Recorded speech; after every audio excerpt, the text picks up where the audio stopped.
I am told at this point I'm supposed to be quiet and turn this over to someone else.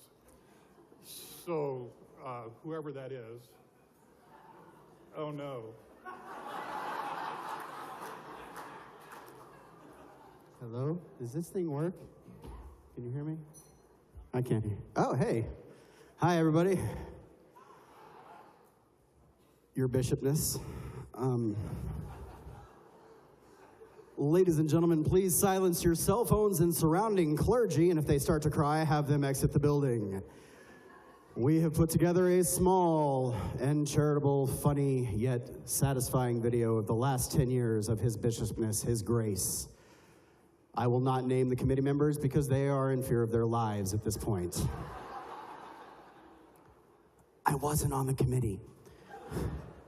So please, dim the lights and roll that beautiful bean footage.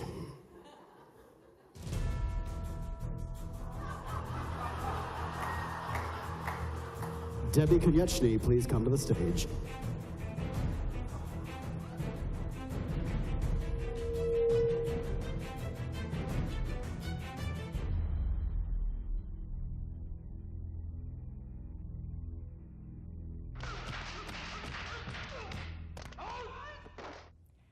Chuck Norris was trained by Bishop Ed. Bishop Ed sleeps with a pillow under his gun. Bishop Ed was ordained by only the minimum 3 required: Father, Son, and Holy Spirit. The dark is afraid of Bishop Ed. Bishop Ed doesn't use golf clubs. The ball knows to roll onto the green on its own. Bishop Ed's keyboard doesn't have a delete button on it. The bishop doesn't make mistakes. The bogeyman looks for Bishop Ed under his bed every night. When Bishop Ed sings, the Sanctus bells ring themselves. When Bishop Ed was born, he drove his mother home from the hospital. Bishop Ed made Pluto a planet again. Bishop Ed once wrote an autobiography. It's now called the Encyclopedia. The world did not have a tilt on its axis until Bishop Ed stubbed his toe on the chancel steps. Energy drinks are just a collection of sweat from Bishop Ed's post-communion vestments. Bishop Ed has 3 favorite foods: sushi, pancakes, and the tears of the wicked. Bishop Ed doesn't call the wrong number. You picked up the wrong phone. OHP pulled Bishop Ed over. He let the officer go with a warning. Bishop Ed doesn't use fire when he lights a thurible. He simply stares at it until it spontaneously combusts. When fighting sin, the third fist of righteousness comes out of Bishop Ed's mitre. If you stare into Bishop Ed's eyes for more than 5 seconds, somewhere a sinner is saved. Bishop Ed counted to infinity 3 times. Batman walks around saying, "I'm Bishop Ed." Bishop Ed is the reason Waldo is hiding. The Pope has a Bishop Ed bobblehead on his desk, and that desk was built by Bishop Ed. Bishop Ed went into the wilderness and tempted Satan for 40 days. Bishop Ed created a storm shelter. It's now known as Carlsbad Caverns. When Al Gore invented the internet, Bishop Ed had already sent him 3 emails the day earlier. You've got mail. Signal lights turn purple when Bishop Ed drives through them. When Bishop Ed's crozier touches the ground, it summons earthquakes. Bishop Ed refers to himself in the 4th person. Bishop Ed doesn't own a calendar. He decides what day it is.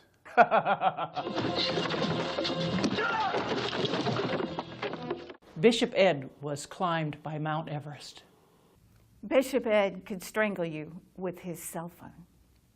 Bishop Ed's vestments were once used by NASA to protect astronauts from the sun. Bishop Ed once went to a driving range. The face of the moon has never been the same. Bishop Ed taught Russell Westbrook how to play basketball. Superman wears Bishop Ed pajamas. When Bishop Ed blesses water, it turns into Glenlivet whiskey. Bishop Ed had a cameo appearance in all the Star Wars movies as the Force. The Force is strong in this one. Bishop Ed fixes Bill Gates' computers. There's a street named in Oklahoma after Bishop Ed, but no one walks that way because no one crosses Bishop Ed. When Bishop Ed goes skeet shooting, it's not that he has good aim, it's just that the shells know better than to miss. Wayne Gretzky calls Bishop Ed the Grit One. Bishop Ed doesn't read the Bible. He just stares at it until it gives him all things necessary. Bishop Ed's mitre is 10 feet tall. Bishop Ed experienced cardiac arrest once. It was the time he told his own heart it had the right to remain silent. Bishop Ed doesn't cheat death. He wins fair and square. When Bishop Ed uses enriching our worship, he turns the real presence of Christ weapons grade. There's an endless debate about the existence of the soul. Well, it's real, and Bishop Ed finds it delicious. Anything Bishop can do, Debbie can do better. Chuck Norris is really just Bishop Ed without a beard.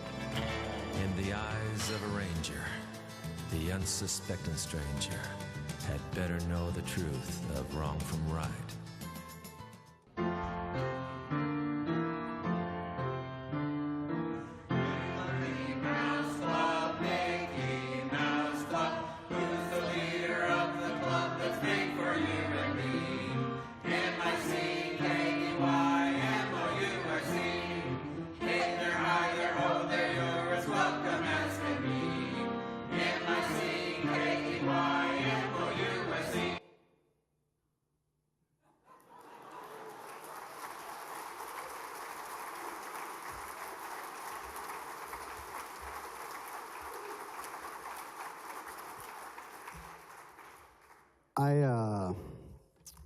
I'll be looking for a job after this. I'm going to introduce quite a few people that are special to the bishop. We have a lot of gifts and things, so please just enjoy yourselves. Our first presenter gave the most riveting, exciting speech you have ever heard. Treasurer Henry Bear. Well, I have a few more numbers to discuss.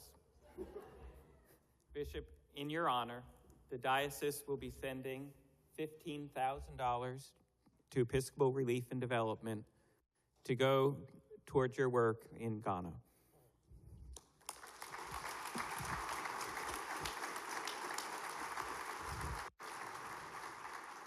Our next two presenters just recently wrote the biography, How to Liturgically Train a Cat, David and Emily Schnabel.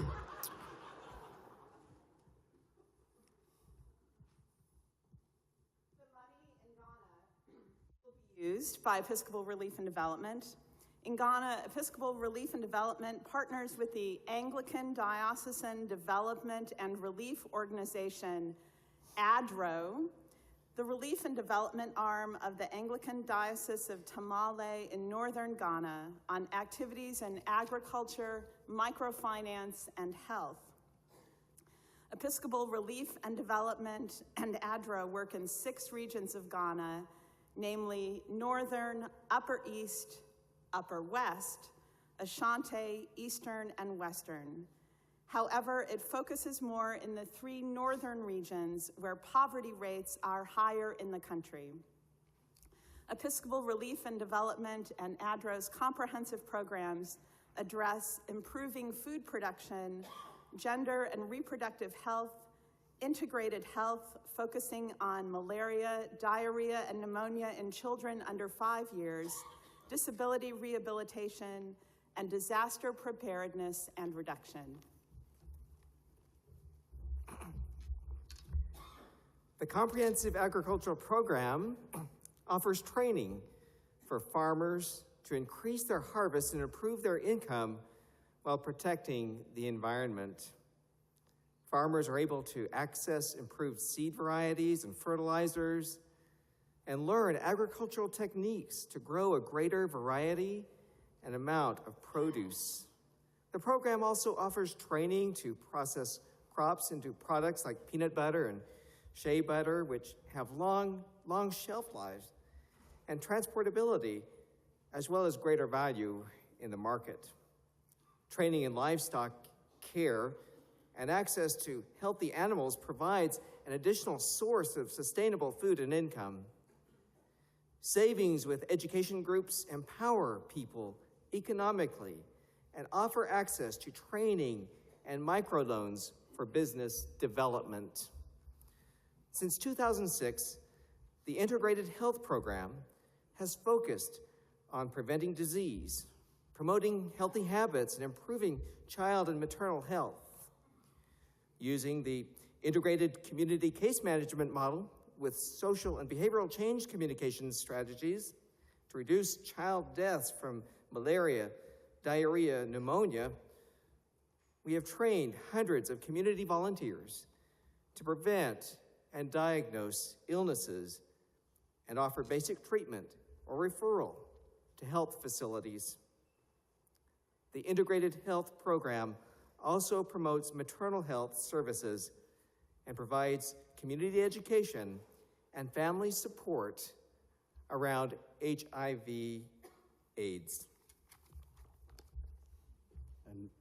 And now a short video. Hello, my name is Samuel Efriye, Finance and Operations Director for Episcopal Relief and Development, in charge of our regional office in Accra, Ghana. And also, I manage Episcopal Relief and Development Partnership compliance issues. On behalf of Episcopal Relief and Development, I would like to say a big thank you and congratulations to our beloved Bishop Ed for 10 years of faithful services as Bishop of the Episcopal Diocese of Oklahoma. Bishop Ed has been a long-time supporter of Episcopal Relief and Development programs and the Anglican churches in Ghana, and also the people of Ghana in general. He is one of the sincere, generous, funny, and fine bishops I have met on our pilgrimage tours to Ghana.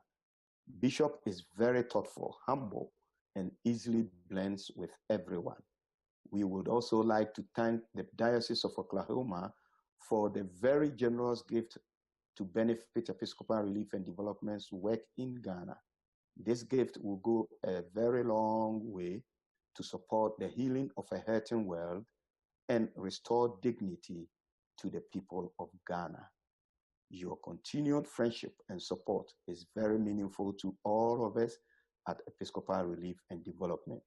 We are very grateful for you and pray God's abundant blessings on the great state of Oklahoma. Thank you.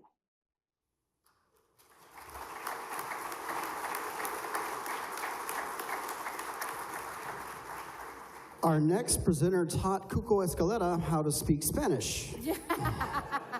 Cabo. Dear Bishop Ed, on behalf of the board and staff of Episcopal Relief and Development, please accept our warmest congratulations on the 10th anniversary of your consecration. Your friendship and support during the past decade means more to Episcopal Relief and Development than I can possibly express. You have been an unstinting and energetic advocate for our work, both here in the United States and overseas. Your commitment to being the hands and feet of Jesus in the world is an inspiration to us all. May God bless your ministry. Faithfully, Robert Radke, President of Episcopal Relief and Development.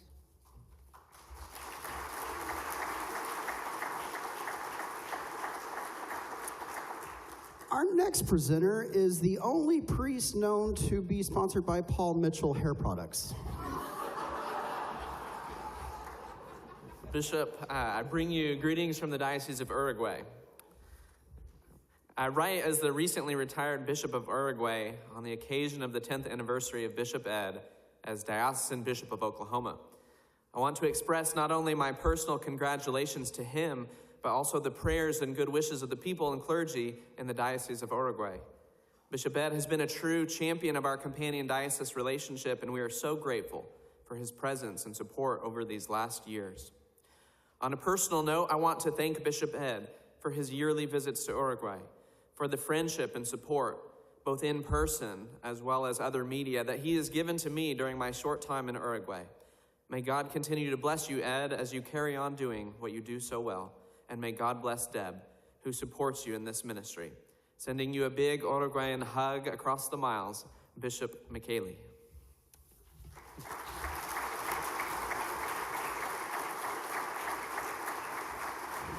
Next up, we have 4 presenters, 2 canons, 2 camp directors. The 2 camp directors wrote the song Kumbaya. I'm immediately sorry for that joke. And the other 2, one canon has more tattoos than a non-denominational youth pastor, Bill Carroll. And the other one prefers to be called Canon Giggles, Susan. They're presenting a quilt that Debbie made in a week because she got with everybody across the diocese and got a t-shirt from almost everything that she could find that the bishop has done with people in the diocese for the last 10 years. It's handmade from her to him, from y'all to him.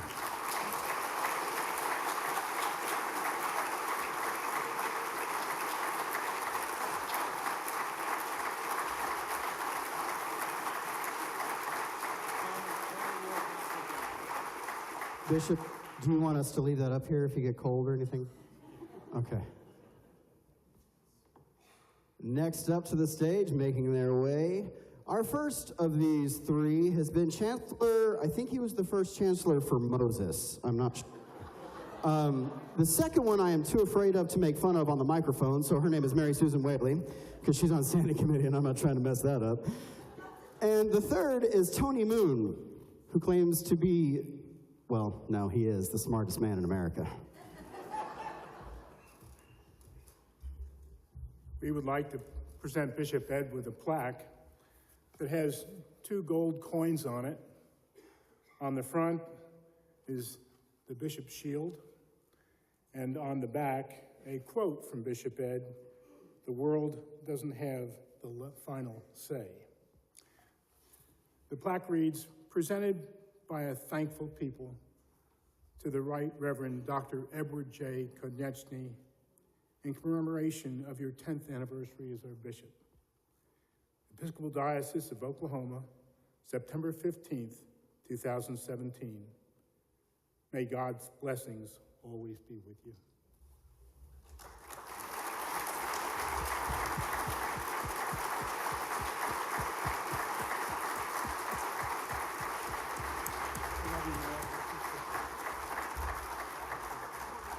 And Bishop Ed, it's my honor to present you with this bubble wrap to wrap that in.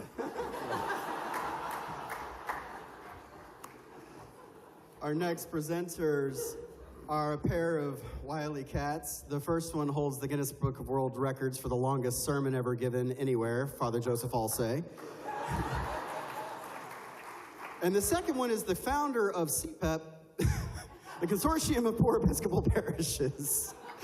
That's your thing. I'm going to let you explain it. They're presenting the coins to convention. Father Joseph. Bishop Ed. My brother Sean, I thought Bishop Curry had the record for the longest sermon, so maybe I come in as a runner-up. I timed him. You timed it. Yes. All right. Bishop Ed, you've certainly led this diocese in a decade of devoted service. You've been an example of a servant, so we could say that you have been a servant shepherd. And a few moments ago, you were just given a wonderful plaque with what you might call a challenge coin. And I don't know if everyone was able to see that challenge coin up close, but I believe challenge coins are being distributed throughout this wonderful assembly.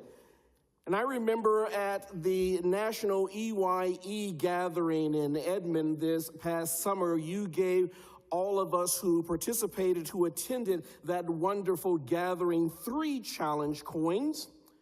And you sent us out with this commission: whenever you see someone living into their baptismal covenant, living out the work and the mission and the love of Jesus, you dared us to share one of those challenge coins with a person. And so because we know that you don't believe that this work is all your own, that it's done together as a community of faith, we know that you would want all of the people here at this gathering to have a commemorative coin to remember this moment always. Now I have my brother, Father Everett, to mention what's on the back of that coin that you're receiving right now. Father Joseph might be shorter, but my words will be much shorter than his. On the back of it is the words, "The world doesn't have the final say." It is a call that he has given to us as a diocese to proclaim a different way. Let this be a reminder to us to proclaim the good news of Jesus Christ in every face that we see. Thank you, guys.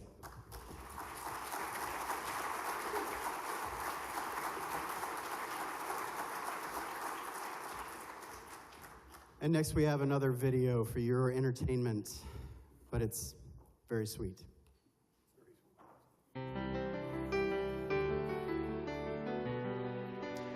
As we celebrate a decade of dedicated ministry, there are 3 attributes that stand out for Bishop Edward Joseph Konieczny. Those 3 attributes would be strong, loving, and wise. He's absolutely centered on the mission of the church and wants to bring the world to Jesus and wants to reconcile people to each other. I appreciate that he lets clergy and lay leaders develop ideas for congregations that are out of the box. He's very dedicated, caring, and fair-minded. He has innovative ideas for the diocese. He is devoted to the members, the clergy, the churches and institutions of his diocese, as well as his staff. Because of his empathy, because of his leadership, because of his strength.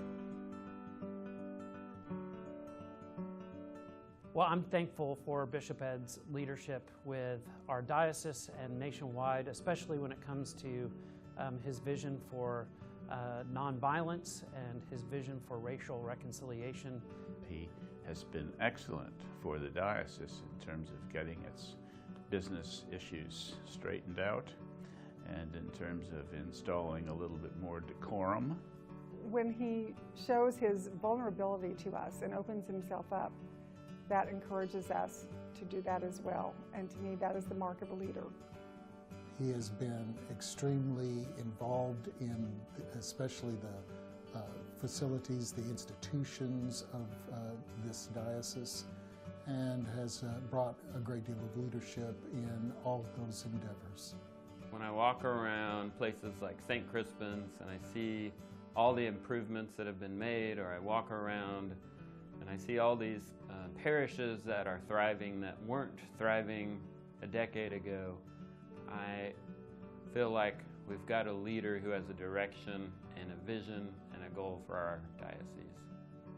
In our time here at St. Crispin's, we've been able to always look to Bishop Ed as, I guess, for guidance, but more importantly, for support and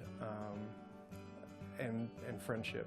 I don't think I've ever worked for such a supportive person in my entire life. He is an encourager, he is a visionary, and he expects a lot, and we want to make things happen for him because he is such an amazing person and boss, and I think that he's fantastic.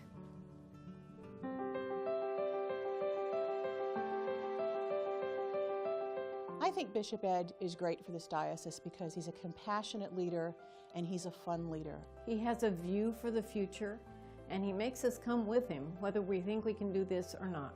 He has brought a real sense of vision and an idea of what we can be and what we can do here. There are three reasons why. Number one, accountability.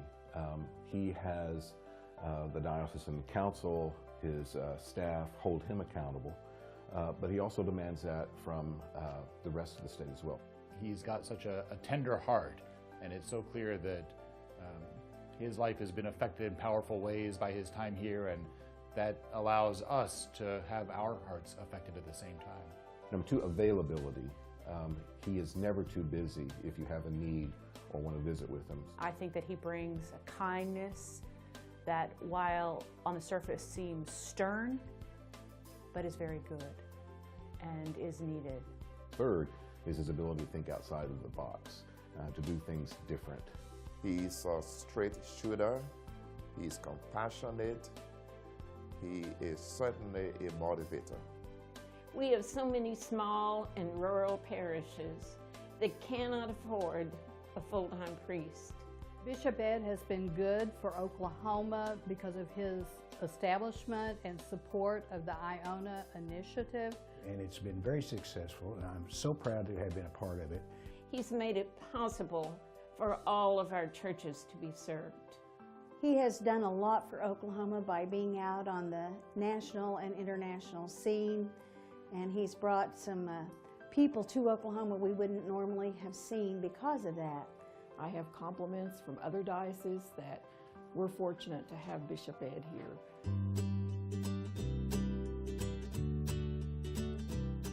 His best attributes are no fuss, clear-headed leadership, a vision of the good for the people of God, and a tremendous sense of humor. Well, one of his main attributes, of course, is that he's very tall. And consequently, people always know when he's in the room, and so they can't hide from him. You know, I don't think a lot of people realize that the deacons in the diocese write Bishop Ed a note 4 times a year to let them know how they're doing in this ministry. And Bishop Ed always takes the time to send back a handwritten note. This is the first letter I got since I've been ordained. Bishop Ed's telling me what a great job I was doing. I think that's what he's saying. I have no idea. Do I have to answer that one? When I think of Bishop Ed, I think of the word skipping, because at my wedding rehearsal, he skipped down the aisle behind my husband and I. And he's got great dance moves.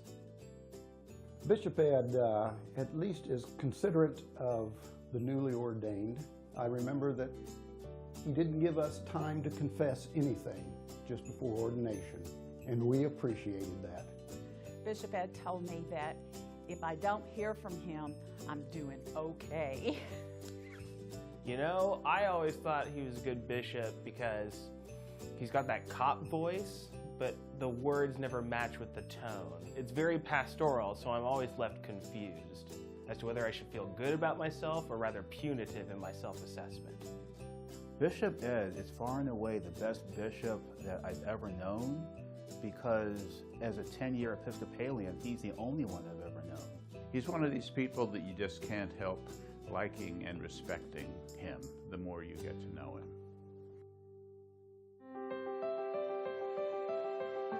One word, it's compassionate. Strong, dedicated leader. Bishop Ed is focused, sincere, and effective. I like that he gets straight to the point. He's fair, compassionate, and willing to take a stand. I think that he has created a healthy diocese, a healthy place for priests, encouraging priests to be adults, and I think that's important. He is there for us, but also lets us do our thing. At the end of the day, every day, he always thanks me for my work, and before he leaves and says goodbye.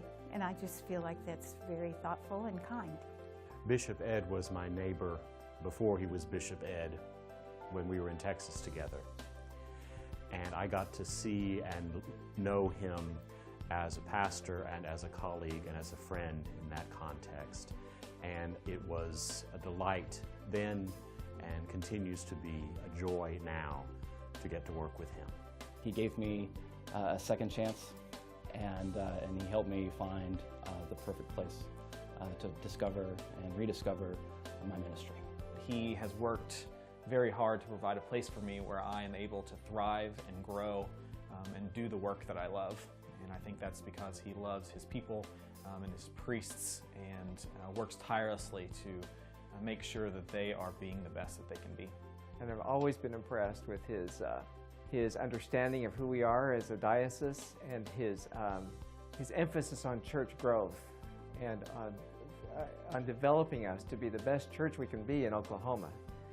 He supported us there in Watauga, Whirlwind Mission, and has always been there for us. Bishop Ed is always willing to respond to us anytime we call up there or email. Appreciate that. I think what makes Bishop Ed a good quote-unquote boss is that he's a real person. He allows you to be yourself and do ministry in the way to which you were called instead of some patent way that the world wants you to act like. Ever willing to listen, ever willing to talk with you, ever willing to sit down with you anytime. Call him anytime, any day. He is ready, he is willing. I love watching him when he comes to parish visitations because he always interacts with the kids and it's so much fun to watch. I couldn't be more grateful to have him as my bishop.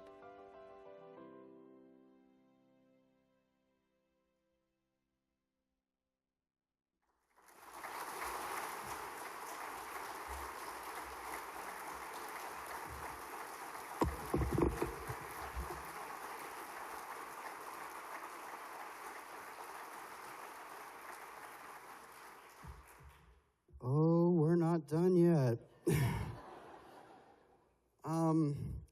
The next presenters, you know one of them because she might possibly be the best person ever at her job, and I'm not going to make fun of her because she's worked tirelessly on this for this diocese, for this community, and everything she means to us, the comptroller, my friend, Aaron Morgan.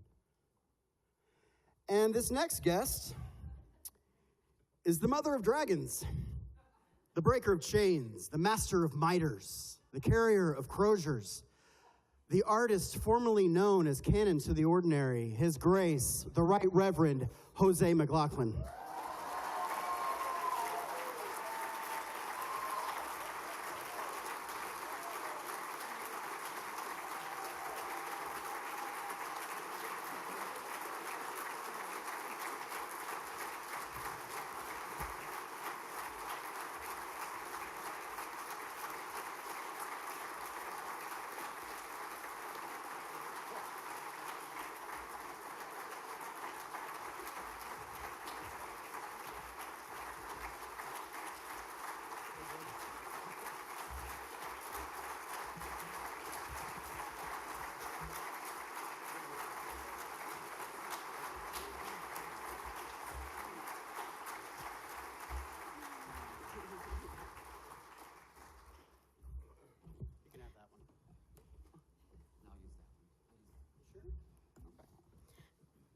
Bishop, so many people have participated in the scrapbook project that we created.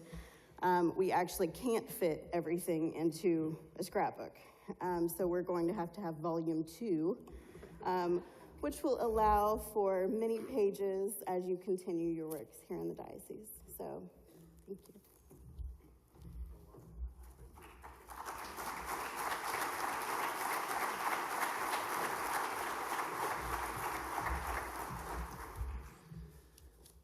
Hello, Oklahoma.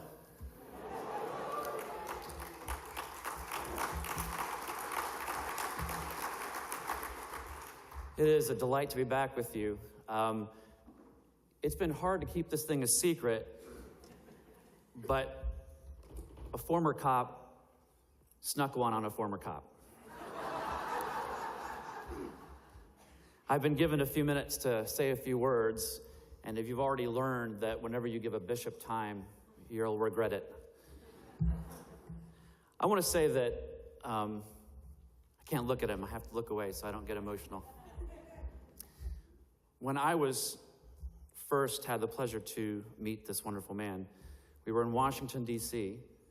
He had just been consecrated as the Bishop of Oklahoma, and I was a priest in Miami, Florida. and we met at a gathering of leaders function at the Preacher's College. And from the moment I met this man, we hit it off, and I knew there was something special. And as we got to know each other, realized that we had very similar backgrounds. What I didn't know is that he already knew who I was and did his homework as he was thinking about his next canon to the ordinary. And so when I left Washington, I got a call a few days later saying, I'm doing a search and I would ask you to put your name in. I'm doing a national search. Would you consider it? And I said, I'm not sure. And he said, pray about it. He called me back. He said, well, and I said, well, here's the thing. The canon to the ordinaries that I've met in the past, I don't want to be one of them. Some of you may know. And so I agreed. And then he says, every out-of-state candidate is staying with Debbie and I at our house. Because if I don't like you, I don't care how good you are. So we did. And Laurel and I were instantly drawn to Debbie and Ed. And I knew that even if I did not get the call, that we made 2 new friends. And so when I got the call that I was being offered the position of canon to the ordinary, it was in that wonderful Bishop Ed way. He called, and I said, hello, and he goes, this is Bishop Ed. I'm calling to let you know that I'm calling your bishop tomorrow morning and telling him you're leaving Florida.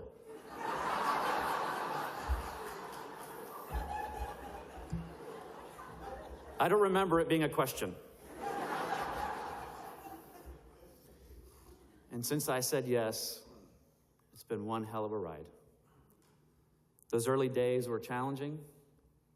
A lot of car time, a lot of conversations, a lot of learning about each other, a lot of bad jokes, going down dirt roads, getting lost, maybe getting stopped a time or two by Oklahoma's finest. But we grew together, and I became very well aware of not only his deep commitment and love for his call and his vocation, but for you and for those that were here joining him in this mission and ministry. We got to the point that I could finish his sentences, much to the chagrin of Debbie. Became aware of his little things like no mushrooms on anything, pepperoni pizzas everywhere we went, even in Uruguay. And I became his go-to when he didn't want a deviled egg or a pimento cheese sandwich, 2 of his least favorites. But we grew together in that time. And not only did he become a mentor, but he became a friend. And so when I sat down with him one afternoon before convention in 2015 and shared with him that I was approached to be nominated as the Bishop of Western North Carolina, I asked for his blessing.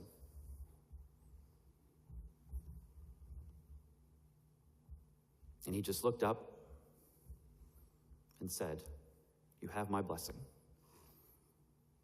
And he said, my advice to you is be yourself. Be who you are, and you'll be fine. Of course, then he said, but if you get elected, I'm really going to hate you.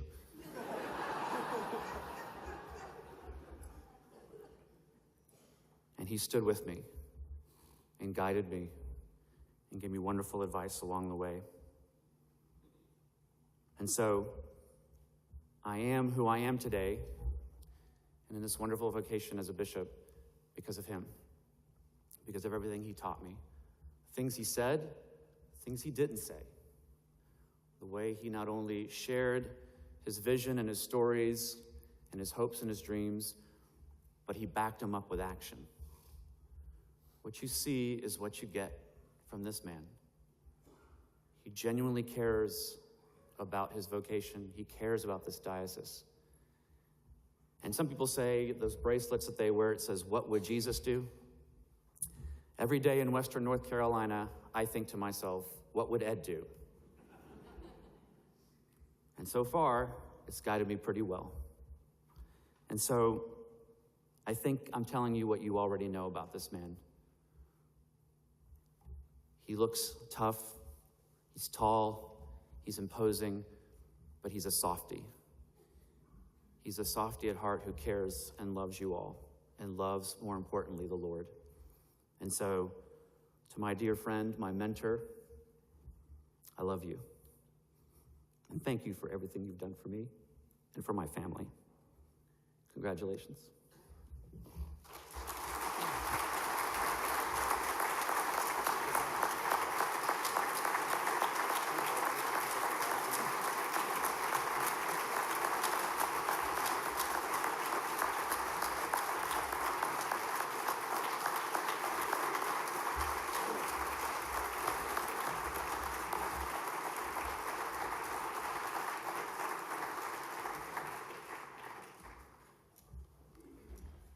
Thank you, Your Bishopness.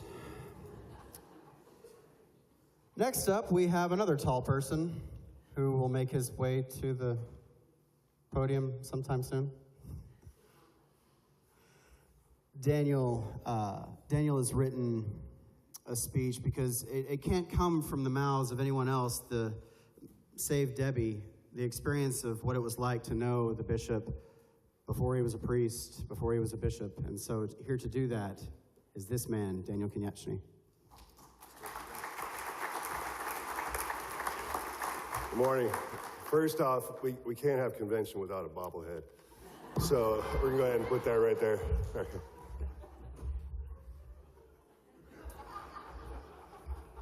That thing's gotta go everywhere. Good afternoon, lay people, clergy, bishops, dad, mama bishop, and everyone else that doesn't stand behind the pulpit. As we approach the conclusion of the 2017 Diocesan Convention, we come together to celebrate that all the meetings are finally over. Just kidding, sort of. We also have the pleasure of rejoicing together in commemoration of the 10th year since the installation of my father, Right Reverend Edward Joseph Konieczny, as the 5th Bishop of Oklahoma. I'm sure some of you know him, but if not, he's that short guy right there. I would start by telling you about all the numerous successes he has had alongside you all and how awesome the Diocese of Oklahoma is doing, but you already know that. Here's something you may not know. Bishop Ed was not always so approachable and comforting. Let's go back a long, long time ago in a galaxy far, far away in a land called California. I was 7 or 8 years old, and my dad was a police officer in Anaheim. He was working the graveyard shift and had just returned home to find that my brother Michael and I had done something stupid, again. Needless to say, we were both in trouble. Sorry to admit, maybe not so sorry. We got in trouble a lot. I mean, how can you learn if you don't make mistakes, right? Well, upon learning what it was that we had done, my father began to chew our, slightly racist voice, and my brother, me. This one-sided discussion came to conclusion when my dad informed us that he was going to get his belt from the bedroom. Our crocodile tears and pleas of, no, Dad, please, no, Dad, were quickly silenced upon the first step onto the staircase.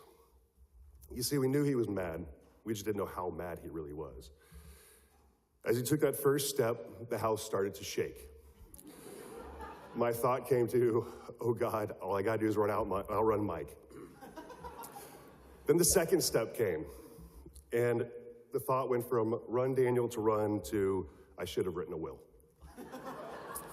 The third step, books started flying off the shelves, pictures started falling off the wall, and I can only imagine how my face looked when my eyes suddenly became wide open, thinking the apocalypse has come and I am about to be standing at the pearly gates.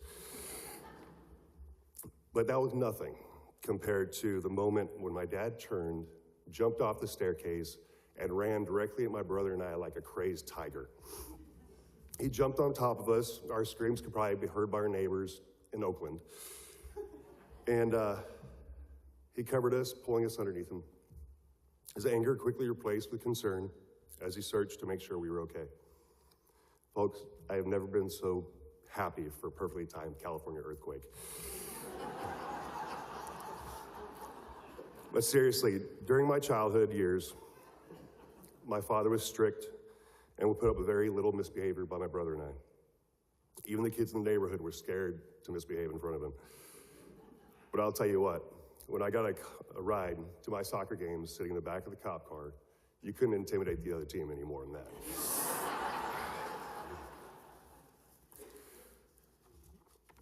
Now, I didn't know it at the time, but life was about to completely change. We got home from school, and my parents called us into their bedroom to have a family discussion. My dad had been discerning a call to serve in another way. He asked us how we would feel if he went into seminary. Of course, I knew exactly what that was at that point in time. We had our discussion. My only question was, will we get to see you spend more time with you? I do recall his answer to be, yes, I will have a lot more time to spend with you.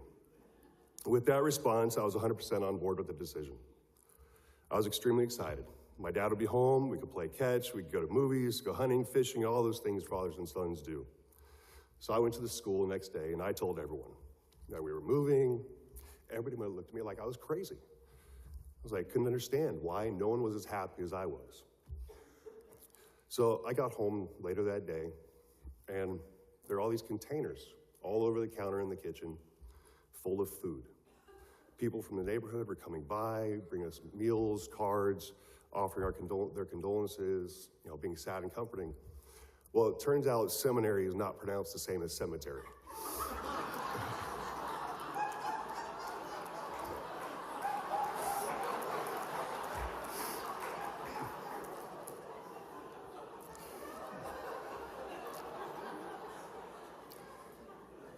Well, finally, it was moving day, and we were ready to head to the Bay Area. I had my list of things that I was going to do with my dad in hand. I'm jumping out of my skin with joy. We got to our new house, settled in, and for the first couple of weeks, it was great. I was checking all the boxes on my list. Things were going wonderful. But then it happened. Classes started. Let's just go ahead and skip to the next time I saw him. So 3 years later, it was the final year of seminary, and he was working as a night security person, making sure all the doors were locked and everything like that. So I asked if I could go with him to do his rounds.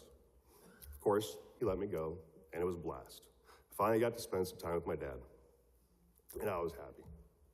Soon graduation came, and we were off to Texas.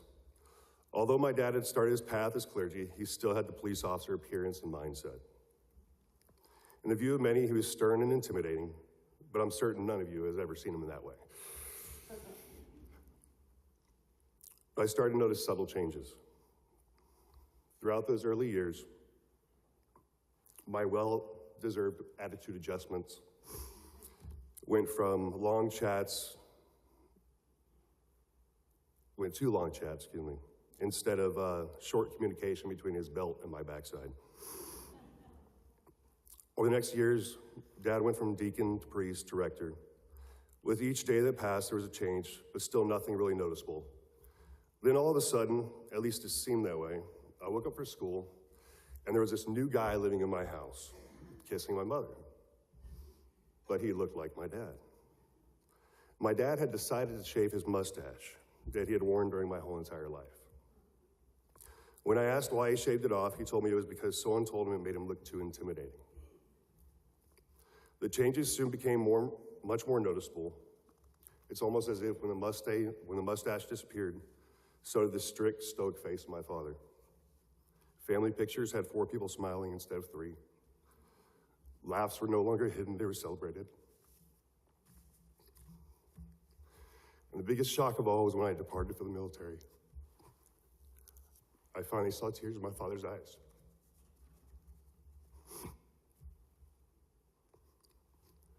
Throughout my life, I knew he loved us, but it wasn't until that moment I realized how much. He did everything in his power to make sure that we were protected and wanted for nothing. He worked 2 jobs, picked up overtime, and sometimes didn't eat to make sure my plate was full.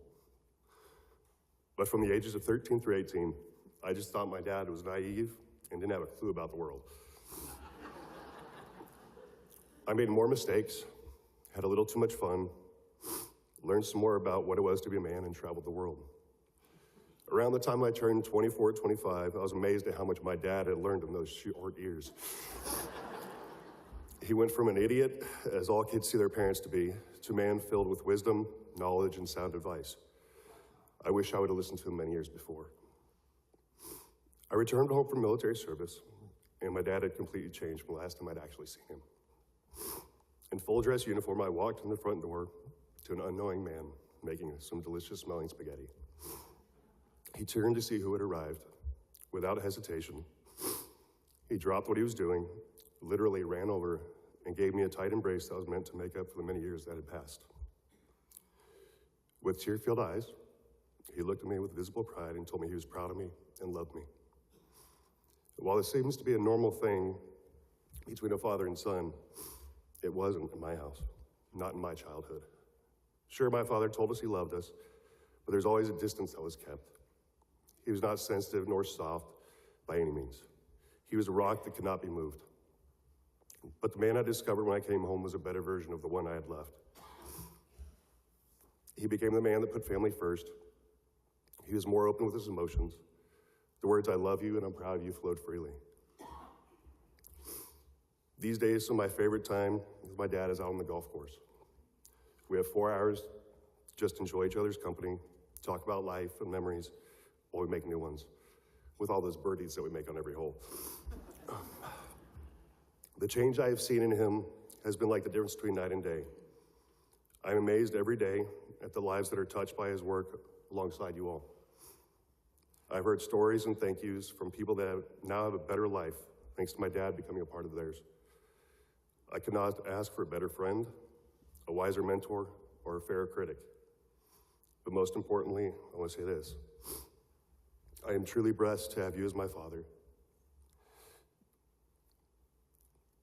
Thank you for teaching me how to be a father, how to be a hero to my children, and how to learn from my mistakes. But most importantly, thank you for passing your message. This world does not have the final say. I love you, Dad. We're all proud of you, grateful for all you have done, are doing now, and will continue to do.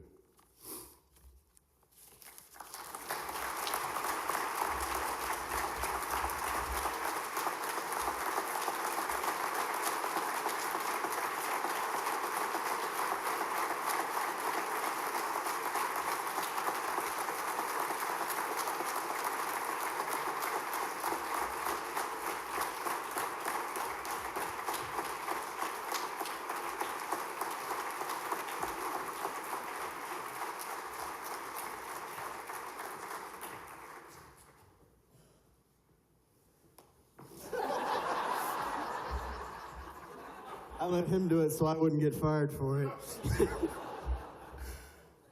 All right, we've got, we can't forget Mama Bishop at all. Yes, amen?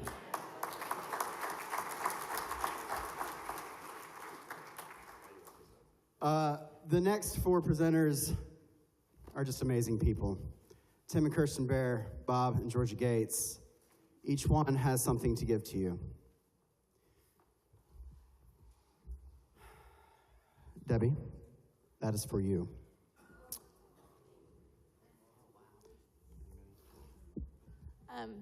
Debbie, we know that without you, Bishop Ed wouldn't be who he is.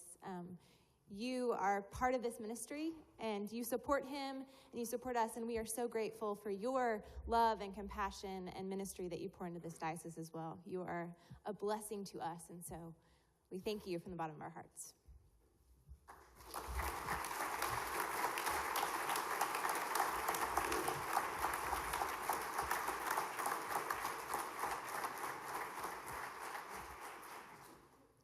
Debbie, it takes a team. It takes 2 to tango. It takes 2 to run a diocese. Your husband has done a beautiful job for 10 years.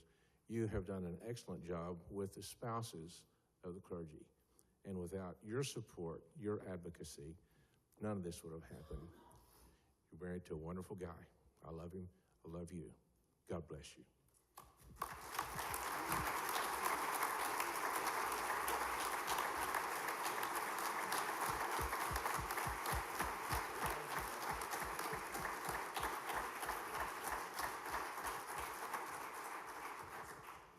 We have one more video to show you. Before we do, I would like to thank personally and collectively Melanie Wignall. Where are you? Melanie? Over in the back corner, Melanie is responsible for all the videos that you see today, and she deserves our applause and thanks.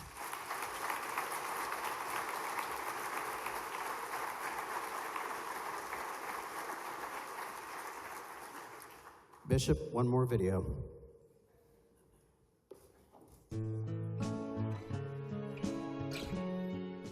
Bishop Ed, happy anniversary. We're grateful for your ministry. You make the church a wonderful place to work, a wonderful place to serve our Lord, and we're grateful for everything you do. Thank you for your dedication to Christ's mission. And I couldn't be happier for you to be in Oklahoma with Debbie and the time that you spent here and the personal relationship we have with you. And we just love you very much. Bishop Ed, we're so grateful that you've been here for 10 years and look forward to the years to come. Good Day Convention of Oklahoma. David Rice here from San Joaquin. I want to wish Ed Oklahoma a 10th anniversary celebration, and good on you, mate. Cheers. Congratulations, Bishop Ed. Happy anniversary. The Diocese of Oklahoma is blessed to have you as our bishop. I will never forget the moment of the election when you won on the first ballot. Very memorable.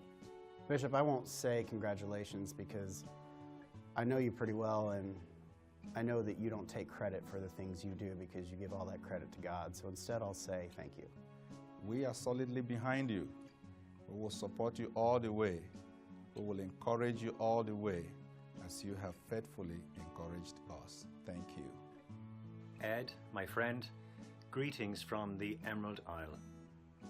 Many congratulations on this wonderful occasion. And as we say here in Ireland, may the road rise before you, may the wind be always at your back, and may you be in heaven half an hour before the devil knows you're dead. Oh yes, sláinte. Bishop Ed, you've blessed us with your talents and your compassion. Congratulations on 10 years of being bishop of our diocese. May God continue to richly bless you in all that you do as you carry this diocese forward into a bright, bright future. God bless you. Please keep moving forward like you are. Don't get tired and weary. Just lead us on. Congratulations, Bishop Ed. I'm so glad you're here for your 10th anniversary. I hope there's many more. God bless. Well, congratulations, Bishop Ed, and thank you for all you've done since you've been here this past 10 years. I've known every bishop since Bishop Cassidy, and you're the tops. Bishop Ed, for your constancy, your clear-headed leadership, and faithful tenure, we give thanks. You have provided so much inspiration and guidance. You've been an amazing mentor to me and the staff. I can't say thank you enough. Gracias, Bishop Ed, por sus 10 años de servicio. Thank you for your continued dedicated leadership, and happy anniversary. Your friendship, your grace, your humor, and your deep faith in Jesus Christ our Lord has graced me, has graced this church, and has graced God's mission in this world. Happy anniversary, Ed. Thank you, Bishop Ed, for 10 years of service and years more to come. Thank you, Bishop Ed, for having the vision to take a chance on older priests and newer candidates to the priesthood who begin their service at the time of life that I have. And I very much appreciate all of your efforts, and I wish you all the best, and God bless. Congratulations on 10 years as our bishop in Oklahoma. Just want to say happy anniversary, and thanks for being the best version of yourself that you could possibly be. Happy anniversary. Happy anniversary, Bishop Ed. And thanks for always letting me beat you at golf. Happy anniversary, Bishop Ed. Bishop Ed, thank you for your leadership, your friendship, and for showing me how to use the postage meter in your office last week. I have been aware of every year from 1 to 10 when your anniversary is, because it's almost 4 months to the day after that you ordained me priest, and I will be forever grateful to you. It's always nice to work with someone who understands your inner personalities. Bishop Ed is one of those people. Thanks, Bishop Ed. Bishop Ed, congratulations on your 10 years. Please don't fire me. I hope I see you in April in Miami. Happy anniversary. Thank you for all that you do. Bishop, I've told this to you before, but you've got that great thick hair. It's gray. You need to grow it out, all one length, you know, like a Southern lawyer, and it'll stick out of your miter. It'll look fantastic. Now's the time to do it. Bishop Ed, congratulations on 10 wonderful years. At least they've been wonderful for me. And I appreciate all that you have done for this diocese. Thank you for your support. Thank you for your leadership. Thank you, Bishop Ed, for allowing me to serve under you. It's already been a great pleasure, and I look forward to many more years. You're a great colleague, a great friend, and it's just a joy to spend time with you and with Debbie, and to know that our friendship will keep on growing. And next time, you give me the strokes. Okay, take care. Bishop Ed, congratulations on 10 years as the Bishop of Oklahoma. It is a privilege to work with you, and I look forward to many years to come. I celebrate with you your 10 years in this diocese. Happy anniversary. Bishop Ed, thank you so much for everything you've done for the diocese. Thank you for what you've done for all of us, Episcopalians, and really even people outside the church. Bishop Ed, congratulations on 10 years. Thanks for all your support and all that you've done for the diocese. Hi, Ed. I think life would have been a whole lot different if you'd actually come to Michigan and served at St. James, Birmingham. But alas, they were not smart enough to see what I had seen. So I guess we'll just have to celebrate that you've been the Bishop of Oklahoma for 10 years and a good friend for a lot longer. Happy anniversary, my friend and my brother. Ed, I love you. I have enjoyed the 10 years that you have been here. You are just what we needed. Happy anniversary, Bishop Ed. Congratulations on 10 years, and we're so happy to have been a part of that. We love you a lot, and you're amazing. Congrats. I've often said that powerful ministry comes out of a sense of affirmation, that you don't get affirmed by just working hard to do powerful ministry, and I've certainly felt that with me, your trust in allowing me to help be the interim director of summer camp. Thank you for being here for 10 years. It hasn't seemed a minute past 15, but in all seriousness, thank you for your leadership, for your wisdom. Congratulations, Bishop Ed, on 10 years as Bishop of Oklahoma, and we're looking forward to the beginning of the next 10 years. Hi, Bishop Ed. This is Judge Jerome Holmes. I wanted to extend to you my warmest and heartiest congratulations on 10 years of faithful and distinguished service to the Diocese of Oklahoma. I'm honored and gratified to call you my friend. It has been great getting to know you and Debbie, your lovely wife, on a personal level. I wish you many years of happiness and success. The journey of 1,000,000 miles begins with the first step. And you've taken that great first step. It's been 1 decade already. God bless you, my friend. Bishop Ed, I appreciate everything that you have done for me in my life, and I know you've done so much for so many other people. Thank you again, and may your next 10 years be as great as the first 10. Thank you for following my little bit of counsel and loving the people of the Diocese of Oklahoma. Not only have you loved them, but clearly you've loved people who other people can't love. I speak especially of the victims of gun violence. Thank you for taking that concern to the House of Bishops and to people who can make decisions, even little decisions, to make the situation with that much better. I thank you for the service that you've given us and the love you showed us. And I cannot wait to see what the next few years, the next 10 years of your ministry looks like. So thank you. Bishop Ed, I have totally enjoyed you for the last 10 years and hope there'll be even more. Bishop Ed, congratulations on 10 years here in Oklahoma. Bishop, thank you so much for your 10 years of commitment to Cassidy School and to education of our youth. Hey Ed, it's hard to believe it's been 10 whole years. All of us in Colorado miss you, and we wish you a really happy anniversary. Hey Ed, happy anniversary. Hey Ed, happy happy anniversary. Who's that? Well, we're thinking of you anyway. Happy anniversary. Congratulations on your 10th anniversary as Bishop of the Diocese of Oklahoma. I am proud to have served for 8.5 of those years with you alongside in ministry. And I know your heart and your passion for the people of the Diocese of Oklahoma. You have not only been a great mentor, but you're a great friend. I wish you all the best on this occasion of your anniversary. And although I miss our work together, and especially our laughs and our jokes, you're always present looking over me. Although you still shake your head no. Congratulations, Ed. Happy anniversary. One of the real joys for me and indeed blessings has been to know your bishop, our bishop, Bishop Ed. He is a big teddy bear. He has got the heart of a loving giant, and he's got the skill and the ability of a consummate administrator and a passionate man of God. Brother Ed, it's been a joy to serve with you, but this is your 10th anniversary, and we pray God's blessing on you and on the good people of the Diocese of Oklahoma. God love you, God bless you, and you keep the faith, brother. Thank you. Thank you.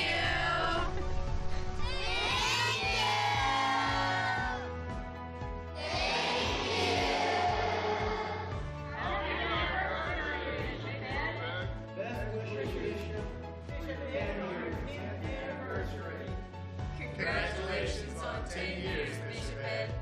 Happy anniversary, Bishop Ed. Thank you, Bishop Ed, from St. John's, Norman. Thank you, Bishop Ed. Happy anniversary, Bishop Ed. Happy 10-year anniversary, Bishop Ed. Happy anniversary, Bishop Ed. Congratulations, Bishop Ed. Happy anniversary, Bishop Ed. Thank you, Bishop Ed. Happy anniversary, Bishop Ed.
I don't even know what to say.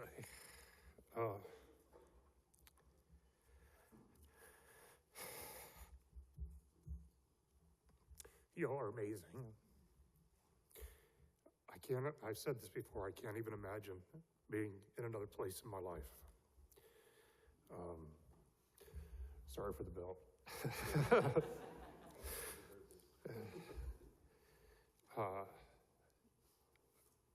I shared this last evening that you have truly transformed my life. And to be your ambassador to the world and to be able to share the love that you've just given to me makes everything so amazing and worthwhile. There are so many people to thank, and I know I'm going to mess this up. I'm just going to, instead of reading names off a list, I just want to say thank you to everybody, to all of the people of the Diocese of Oklahoma, to my friends across the world, to the folks who've allowed me to come into their lives in places that, when they're the most vulnerable, to walk with them in those times when there's a sense of nothing but hopelessness, and yet to find the hope and the love of our Lord. To be able to take you with me wherever I go, and know that what you do here touches the lives of so many other people in so many different ways. We have been blessed in this place. We've been gifted with so much. We have an incredible opportunity to continue to be about the work our Lord's given us, and to change the hurt and broken world we live in, and be the example and the light of Christ to others. And I thank you for allowing me to be part of that with you. And I pray that we will continue to reach out and to touch and to be the love of Christ and to make a difference in the world. Thank you, Daniel, for being here. Jose, you and I walked the journey together. We started together, made mistakes together. Sean, I'll keep you around for another year. We'll see what happens. To my staff who put up with me every day, and most of the time when I'm not there, continue to do the work and make sure that this diocese has the resources that it needs to be about the work and the ministry. To all of you for your support. Again, I can't think of another place I could even imagine being in my life.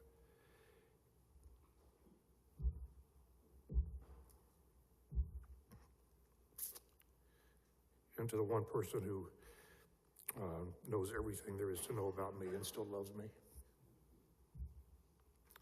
has walked this journey with me in a lot of different ways.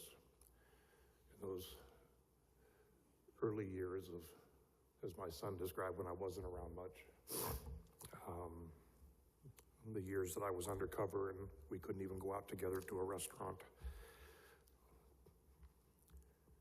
The one who saw this call of me long before I ever knew it.